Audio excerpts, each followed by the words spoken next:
falar sobre Tahari, um homem que comia literalmente tudo. Bom, pra quem não sabe, mais ou menos ali no século 17, 18, o show de horrores era uma coisa bem comum. As pessoas tinham mania de comer bastante, eles faziam coisas muito esquisitas, como comer galinha crua. Tinha também o contorcionismo, tinha até mulher barbada, essas coisas que vocês conhecem de filme normal. Só que o Tahari, ele foi um pouco além, sabe? Ele foi uma criatura meio esquisita, apesar de ser um ser humano. Então hoje eu vou contar pra vocês a história dele e o porquê que ele é bizarro. Inclusive, quando ele morreu, os médicos não acreditaram o que eles encontraram dentro do corpo dele. Oi, medrosos! Pra você me incentivar a fazer mais vídeos aqui no YouTube contando pra vocês a história completa, assim, tem que ter a parte 2, vamos lá, tá? Me ajuda aí, já curte, compartilha o vídeo, comenta e se você quiser se inscreve também, tá? Que já vai me ajudar bastante. Pra começar explicando pra vocês, Tahari nasceu em 1770. Quando ele era apenas um adolescente, ele foi expulso de casa porque ele comia muito e a família dele não tinha condição, não tinha muita condição, ainda mais pra ficar alimentando um cara que não tinha fundo. Ele comia literalmente de tudo, inclusive as galinhas do quintal, ele nem cozinhava nem nada, ele só comia ele vivo e não parava de comer, não parava de mastigar. Então, sem ter muito pra onde ir, ele foi pro show de horrores, porque lá ele tinha essa anomalia, não sei. E ali ele se encontrou, né? Porque ele ficava comendo de tudo. Ele chegou a comer pedra, gato vivo, comeu garfo, comia coisa nada a ver e ele não parava mesmo. E com isso ele viu uma forma de ganhar dinheiro, porque já que ele não tinha pra onde ir, era aquilo ali mesmo. Só pra complementar, assim, ele nunca foi um homem gordo. Ele sempre pesou 50 quilos, até menos. Ele sempre foi um homem bem magro, apesar de comer muito. Eu acho que é o sonho da maioria das pessoas, né? Poder comer e não engordar. Só que no caso dele, ele comia de tudo. Literalmente. Eita. Ele comia literalmente de tudo, então assim, é uma coisa bem bizarra. Diziam até que ele parecia ter uma bexiga murcha, sabe? A barriga dele parecia um avental, assim.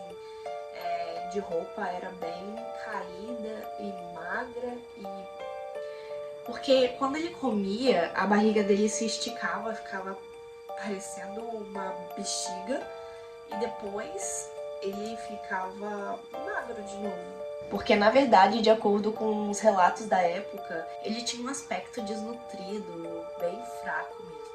Ou seja, nada saciava o corpo dele, nada.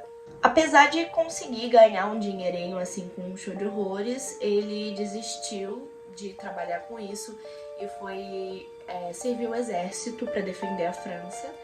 E lá ele foi soldado. A intenção dele era defender a França, mas aí, como vocês sabem, a fome insaciável dele atrapalhava ele, porque ou ele ficava sem comer e ficava desnutrido, ou ele tinha que comer a comida dos soldados toda. E aí acabou a carreira dele como soldado ali no front. E ele foi mandado para um grupo de cirurgiões também do exército para tentar resolver o problema dele, né? Porque, gente, o cara come e nada sacia. Tem alguma coisa de errado. Ele era capaz de comer aquele monte de coisa ali. E ali ele ficou sendo cobaia, só que isso aí não anulou não os planos dele na guerra, tá? Ele inclusive foi visto ali por um general que ele poderia ajudar, né, nessas missões mais específicas, assim. Então, eles mandaram ele, com esse dom dele, pra missões, pra descobrir coisas, sendo um espião mesmo ali, pra tentar descobrir coisas. E aí você sabe aonde que entra esse dom dele? Por que ele foi escolhido pra isso? Vou te contar agora. Pra não ser pego nas missões dele de espião, quando alguma coisa ali acontecia de estranho, pra ficar despercebido, ele então comia a prova.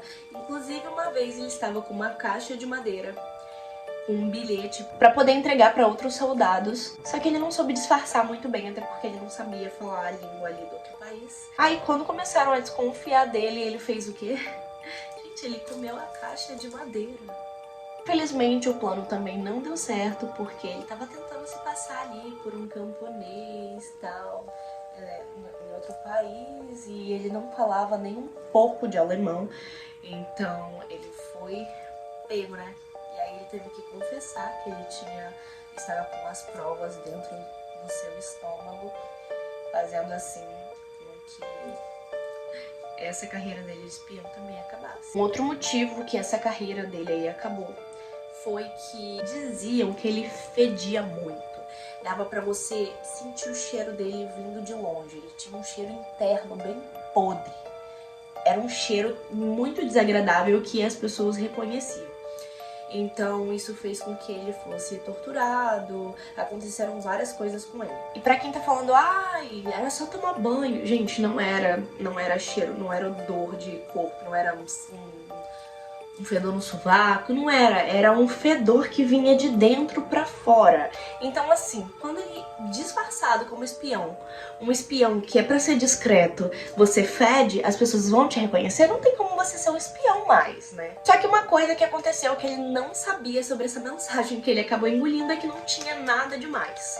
Então o general prussiano acabou liberando ele, porque, aliás, não tinha nada muito importante mesmo ali naquela carta, ele vai ficar aprendendo o cara pra quê? Então ele foi liberto, pelo menos uma coisa boa, né? Porque esse cara aí só é despejado e não dá certo em trabalho nenhum. Talvez era bom ele ter ficado ali um show de horrores. O que aconteceu com ele na Prússia deixou ele bem traumatizado, então ele voltou pro hospital, onde ele era estudado, ele desistiu talvez, né? Falou assim, não, pra mim já chega, o negócio de espião não dá certo. Aí ele voltou pro hospital ali, implorando para que os cirurgiões, para que os médicos descobrirem o que tinha dentro dele que ele não conseguia parar de comer. E aí foi que começou as investigações, né? Só que a busca da cura não deu muito certo e acabou desencadeando algo pior. Ele começou a sentir vontade de comer carne viva, carne humana, ele começou a se tornar um canibal. Já que no hospital tinha mais ou menos umas 4 refeições ao dia, que também não deixava ele saciado, como vocês sabem, pra caramba. Então ele tentava sobreviver no hospital comendo lixo, ele foi pego tomando sangue de outro paciente e também comendo o cadáver do necrotério, tá? Dá uma segurada aí. Inclusive ele foi pego comendo curativo usado de outros pacientes, pra vocês terem noção do limite que esse cara não tinha, né, no caso. Apesar desses problemas aí, ele foi mantido no hospital porque, cara, eles queriam ajudar ele, né? Falou, não, às vezes o cara está com fome mesmo, vamos fazer o quê, né? Não tá fazendo mal a ninguém. Só que aí as coisas mudaram quando um bebê de 1 ano desapareceu do hospital e ninguém sabia como ele tinha desaparecido. E pra onde foram as evidências? O que tudo apontava? Claro que ele comeu o neném. Então Tahari foi acusado, mas até hoje não se sabe se foi ele mesmo que comeu o neném. Essa foi a gota d'água pra ele sair do hospital, porque, gente, tudo tem limites também. Então ele foi expulso do hospital e ele teve que se virar sozinho. Alguns anos depois, um dos seus médicos descobriram que ele estava internado. Alguns anos depois, um médico que cuidava dele descobriu que ele estava internado em um hospital em Versalhes e que ele estava à beira da morte com tuberculose. Quando ele faleceu, os especialistas resolveram fazer uma autópsia, abrir o corpo dele para tentar descobrir o que era. Mas se ele já tinha mau cheiro em vida, imagina depois da morte. Quando abriram o corpo dele...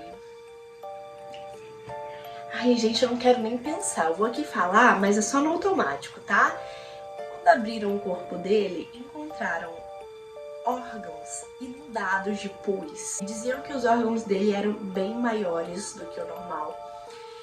A garganta dele também era bem dilatada. E a mandíbula dele era capaz de abrir muito de forma anormal. O estômago dele nem se fala, devia ser do tamanho de um carro, né, praticamente. E isso tudo aí explicava como que ele conseguia comer aquele tanto de coisa sem acontecer nada com ele. E como eu falei pra vocês do mau cheiro, que ele fedia ainda mais depois da morte, isso fez com que os cirurgiões desistissem de mexer ali no corpo dele, porque o mau cheiro não dava. Imagina, gente, imagina o cheiro que devia ser aquilo.